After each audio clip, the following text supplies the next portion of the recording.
Les amis, les KT, j'espère que vous allez bien. On se retrouve pour continuer de parler du manga Boruto True Blue Vortex avec le chapitre 9 qui sortira dans quelques jours et on va se concentrer sur le personnage de Kawaki, l'un des personnages principaux qui a mené la vie dure à Boruto, qui lui a fait vriller complètement sa situation. Un Kawaki qu'on a vu à la fin de la partie 1 qui avait littéralement vrillé. Il était content de ce qu'il avait fait, il a volé l'histoire de Boruto, volé la vie de Boruto, il a emprisonné Naruto, le 7e Hokage, le père de Boruto, tout comme Hinata, la mère de Boruto, et en plus de ça, il faut en parler, il a quand même laissé Imawari limite orpheline avec un énorme mensonge comme quoi c'était lui son frère et non Boruto. Un personnage qui avait littéralement retourné le monde des shinobi alors qu'il y a d'autres menaces qui rôdaient à l'époque. Le personnage de Code et bien entendu le personnage d'Amado qui essaye de se glisser dans tout ça. Avec cette seconde partie, dès le début, on peut le dire, Boruto a su tirer son épingle du jeu, il a su évoluer, alors que pour le personnage de Kawaki, on est sur l'inverse. On a l'impression que le personnage ne s'est pas entraîné, qu'il s'est reposé sur ses acquis, sur ce qu'il avait pu avoir grâce à l'omnipotent Zeta, mais qu'il n'a pas essayé de pouvoir conserver ça, c'est-à-dire de s'entraîner pour espérer préserver tout ce qu'il a pu acquérir grâce à ce pouvoir qu'Eda a déclenché suite à la volonté de Kawaki. Et quand on regarde un petit peu ce qui se passe, Kawaki, à chaque fois qu'on le voit se mettre à l'œuvre, il se prend littéralement des désillusions. Évoquons quelques exemples et on va commencer par le début de cette seconde partie du coup. Dans les 2 premiers chapitres, on a un Kawaki qui fait face, comme tous les autres shinobi, à l'armée de Code. D'entrée, il se fait balayer maître au sol par l'une des créatures de Code, plutôt un humanoïde Jubi, on va l'appeler comme ça pour ce qui est des créatures, c'était pas vraiment des Shinju à ce moment-là, mais Kawaki se fait déjà balayer à ce moment-là. Alors oui, après, il s'énerve, il utilise le Kama et parvient à balayer assez facilement la créature qu'il a mis à terre. Donc pour le coup, Kawaki, on va dire que là, un point partout. Mais après, ça va se compliquer pour Kawaki, car quand il veut s'en prendre à Boruto, celui-ci le snob complètement. Pour lui, il y a plusieurs gens, il y a d'autres priorités. Il s'occupera de Kawaki plus tard, non pas pour l'affronter, mais pour essayer de le raisonner. Là, pour l'instant, Boruto, clairement, il s'en fiche de Kawaki. Il n'est pas dans ses priorités. Coup dur pour Kawaki. Alors qu'à la fin de la partie 1, c'est lui qui est responsable du malheur de Boruto.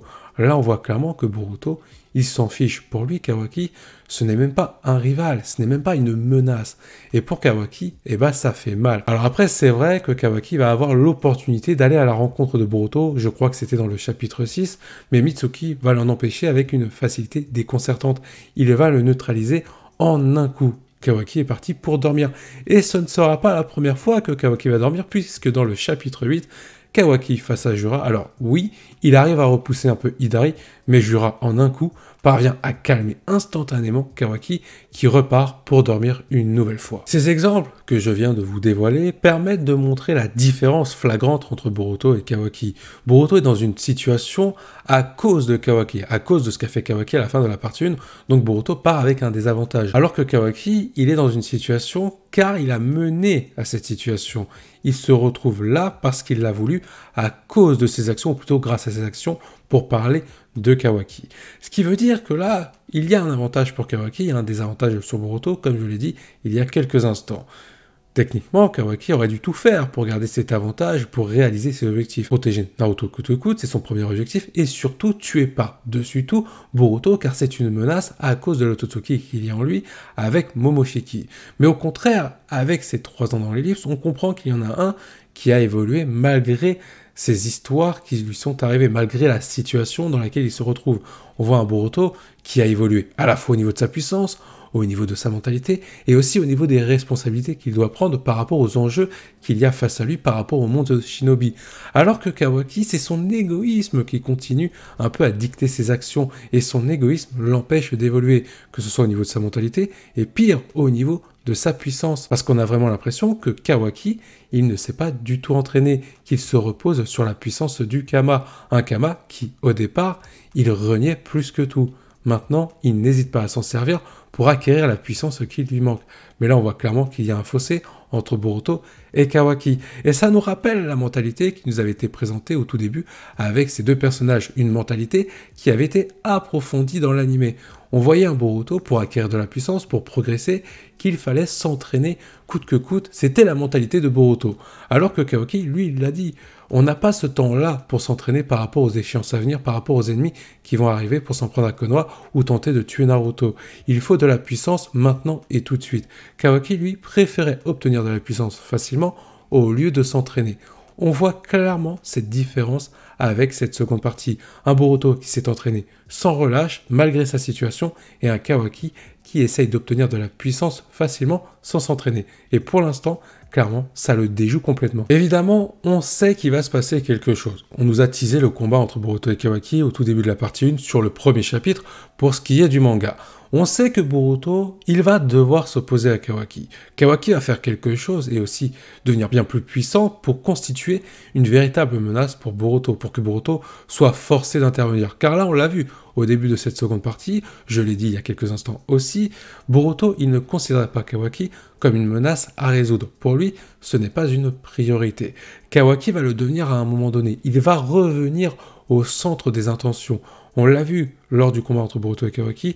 Konoha est en ruine, Boruto annonce que l'ère des shinobi serait révolue, alors je pense que ça vient aussi de Kawaki, cette mentalité-là, alors qu'à ce moment-là, le contraste, on revient au même, on revient à ce que j'ai dit. Kawaki active son Kama au moment où Boruto dit qu'il reste un shinobi. Kawaki va s'opposer à Boruto, non pas en tant que shinobi, mais avec la puissance qu'il a acquis grâce au Kama, pour démontrer une nouvelle fois sa mentalité qui s'oppose à celle de Boruto. Alors, que va faire Kawaki pour que Boruto soit décidé à s'opposer contre lui? Parce que si Konoha est en ruine, Kawaki semble en être responsable. Mais est-ce que c'est vraiment le cas? De mon point de vue, je pense pas que Kawaki soit responsable de l'état de Konoha lorsqu'il va affronter Boruto. Je pense par contre qu'il ne va rien faire pour protéger le village, ainsi que sa population et bien sûr les shinobi. Je pense que les autres shinobi vont essayer de protéger Konoha pendant que Boruto va s'occuper de Kawaki. Peut-être qu'il y aura d'autres ennemis, mais Kawaki, lui, il s'en fout. Son obsession va continuer à augmenter. Il voudra tuer Boruto coûte que coûte. Peu importe ce qu'il se passe à côté, ce qu'il veut, c'est Boruto. Et on l'a un petit peu vu déjà, cette mentalité, dans la seconde partie, cette mentalité où Kawaki veut vraiment Boruto, mais en soi, il ne s'occupe pas de ce qu'il y a à côté. La preuve, il n'est pas prêt à affronter Jura, et peut-être qu'il n'est même pas prêt à affronter Hidari, même s'il a été capable de le repousser. Ça prouve que Kawaki, ce qu'il veut, c'est tuer Boruto, mais il ne s'est pas concentré sur son évolution pour être capable d'affronter son rival, son vieux frère, comme il le disait autrefois. Donc maintenant, la question est de savoir pourquoi Boruto va vouloir s'opposer vraiment à Kawaki. Je l'ai dit, il y a une première réponse, c'est parce que Kawaki va tout faire pour empêcher Boruto de protéger Konoha. Donc Boruto va être obligé de s'occuper de Kawaki avant de protéger ses amis ainsi que la population du village.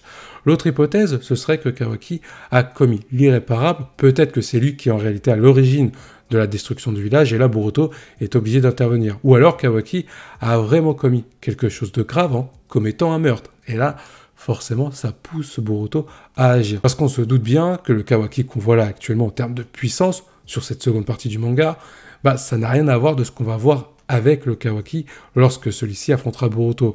Certainement, Kamado va tout faire pour booster un petit peu plus Kawaki, car c'est son cobaye, il a besoin de lui. Il ne veut surtout pas que Kawaki meure.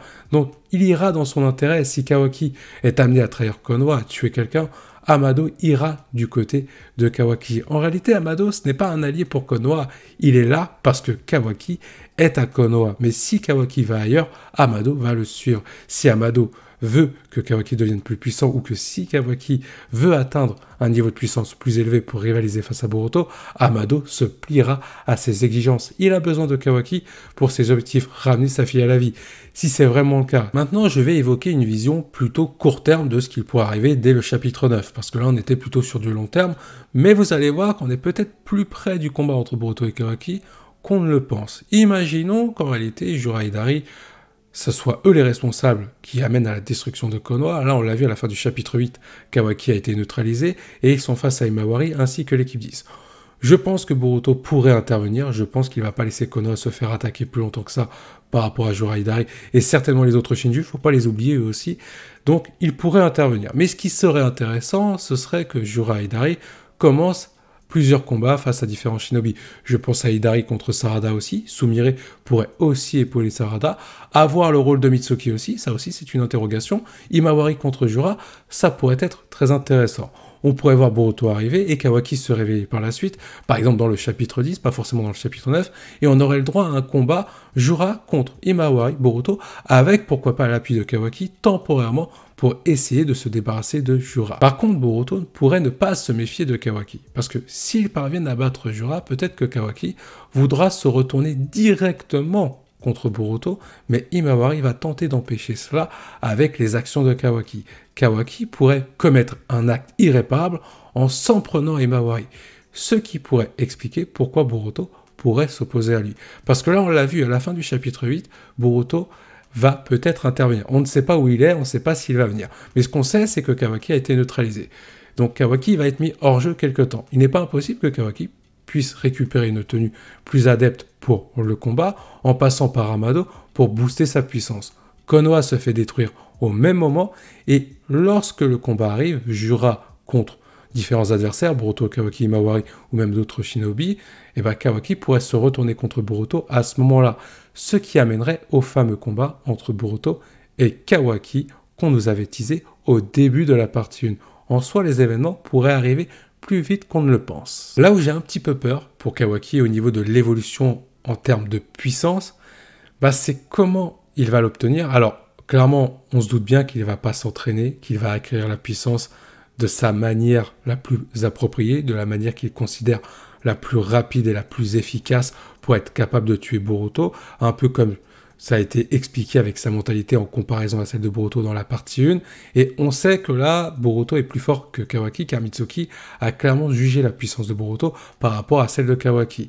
Donc Kawaki, c'est une évidence qu'à un moment donné, il va monter en puissance dans les prochains chapitres assez rapidement. En vrai, c'est pas de ça dont j'ai peur, c'est de savoir comment Kawaki va représenter une véritable menace. Car Boruto, il ne veut pas s'occuper de Kawaki maintenant. Il faut que Kawaki commette quelque chose de vraiment très grave pour que là, Boruto se dise « Ok, là, je n'ai plus le choix, je dois intervenir contre Kawaki. » Parce qu'à la fin de la partie 1, ce qu'a fait Kawaki, c'est quand même très grave. Il a emprisonné, kidnappé, disons-le, le 7e Hokage, ainsi qu'Hinata, donc il a mis en déroute le village de Konoha par rapport à sa défense, en mettant de côté le personnage de Naruto. Mais pire que ça, les actions de Kawaki, il y a eu un effet domino. Sasuke a été du côté de Boruto, Boruto a dû se transformer en déserteur pour éviter de se faire tuer, Sasuke a dû partir, du coup, comme je l'ai dit, pour protéger son élève, suite à la promesse qu'il doit respecter par rapport à Sarada. Donc, en plus, Sasuke s'est retrouvé emprisonné. Konoha se retrouve limite à poil, sans défense. Tout ça à cause des actions à l'origine de Kawaki. Ce qu'il a fait, c'est très grave en termes d'importance, c'est déjà très élevé. Donc, il faut vraiment que les actions de Kawaki qui vont arriver dans les prochains chapitres aient un véritable impact sur le monde de Shinobi par rapport à Konoha et que ces actions, ce qu'il va commettre, soient vraiment irréparables, pas quelque chose qui peut être rattrapé. Il faut que ça pousse Boruto dans ses derniers retranchements à Boruto qui aura commis l'erreur de ne pas s'être occupé de Kawaki bien plus tôt parce que maintenant, le monde de Shinobi est en danger à cause des actions de Kawaki. Ce doute-là, il vient par rapport aussi à ce qui a été fait dans le développement de la situation de Boruto. On nous a teasé avec la prophétie de Momoshiki que Boruto allait tout perdre, qu'il allait se retrouver dans une situation malheureuse. C'était un petit peu ça qui s'est produit à la fin de la partie 1. Mais quand on regarde le début de la seconde partie, on voit un Boruto optimiste qui semble ne pas avoir perdu autant qu'on nous avait teasé. Un Boruto qui récupère même bien plus de choses qu'il avait perdu. C'est-à-dire que là, on a un Boruto qui a évolué, qui est en train d'arranger sa situation un petit peu. Là, j'ai peur qu'avec Kawaki, qu'on nous tease comme un personnage, pas forcément en tant que méchant, parce que je vois pas encore Kawaki comme un méchant, mais un personnage qui est vraiment l'opposition que va devoir affronter Boruto à un moment donné. Donc il faut construire cette opposition et que cette opposition soit solide. Pas une opposition qui soit démontable 3 chapitres plus loin. Ce serait vraiment dommage qu'on tombe sur ça. Je veux dire, tout ce qui a été construit autour de Boruto Kawaki, les actions de Kawaki, son obsession, les conséquences qui en découlent, ça pourrait vite tomber à l'eau. Et ce serait dommage, ça gâcherait le développement de Kawaki et ça aurait des répercussions sur le développement de Boruto ainsi que sur l'histoire globale du manga Boruto, partie 1 et partie 2. De toute façon, nous finirons bien par avoir des réponses sur ce qu'il va se passer au niveau du développement de Kawaki. En attendant de découvrir ça, je vous invite à donner votre avis en commentaire par rapport à ce que j'ai pu dire dans cette vidéo. Je vous dis à la prochaine et que la volonté du KT soit avec vous. Juste avant de quitter cette vidéo, n'oubliez pas de liker et de vous abonner, ça me fera extrêmement plaisir, je compte sur vous.